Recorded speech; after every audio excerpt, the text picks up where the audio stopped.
Kendall Hackett here with eXp Realty. I am so excited to be talking to you today. So I'm doing something different and I'm breaking down the home buying process for you.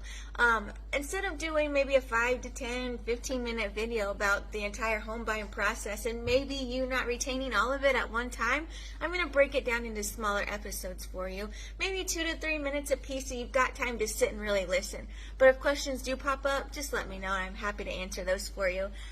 Today we're just going to start off by talking about the buyer's consultation. Now, I meet a lot of my buyers at open houses. I love doing open houses. I get out there and meet all kinds of new people, and I try to do 1 to 2 every single weekend if I'm not busy with family and things like that. So whenever we're at the open house, I do ask some questions, but I don't have a lot of time to dig into some real probing questions about what your wants, your needs, what your have-to-haves, what you don't want. I don't have a lot of time to dig into that. So what I like to do is set up a buyer's consultation. Now, I like to do these in person, but it's optional for you. We can do a Zoom call, we can just do a regular phone call, we can meet in person at my office, or we can meet in person at a coffee shop or something like that that's local for you and maybe a little bit easier for you to get to, because I definitely understand everybody's busy and maybe doesn't have a lot of time to do all of that. So there's a couple different options for us to meet up, and that's totally fine. So during this buyer's consultation, what I like to do is kind of, like I said, dig deep into what you guys are looking for.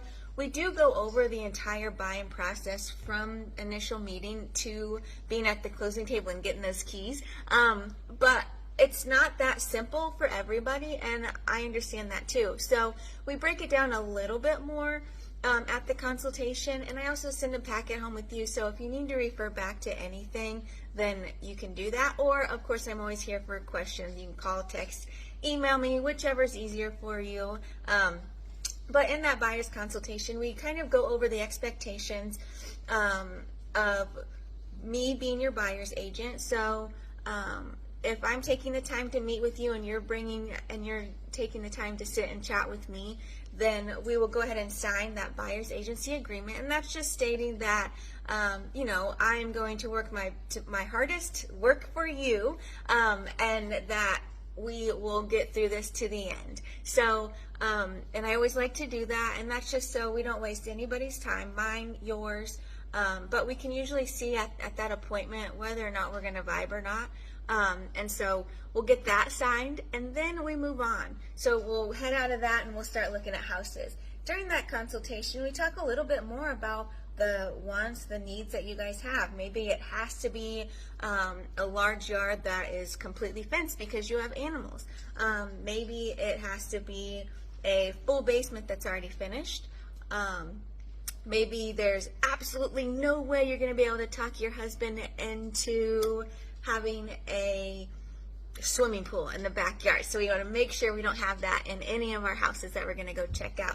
So this also helps whenever we're breaking down the wants and the needs. It helps to not waste anybody's time too. So I'm not taking you to houses with swimming pools that your husband's going to walk in the door and be like, nope, we don't need that. Or if it has to have the fenced backyard, we pull up and there's no fence in the backyard. Well, we just wasted everybody's time, right? And I don't want to waste your guys' time. Like I said, everybody's busy. So those are the main things we talk about during that buyer's consultation. Like I said, we do go through everything. But with this episode, I'm going to stop it at that and just know there's more coming. So we'll have more episodes that kind of break it down a little bit more throughout the entire process. So this is episode 1. If you're here, thanks for joining. And if anybody else that you know needs to see any of these, go ahead and send it to them. I'd be happy to chat with them too. So episode 1 is in the books, and I will be back with more.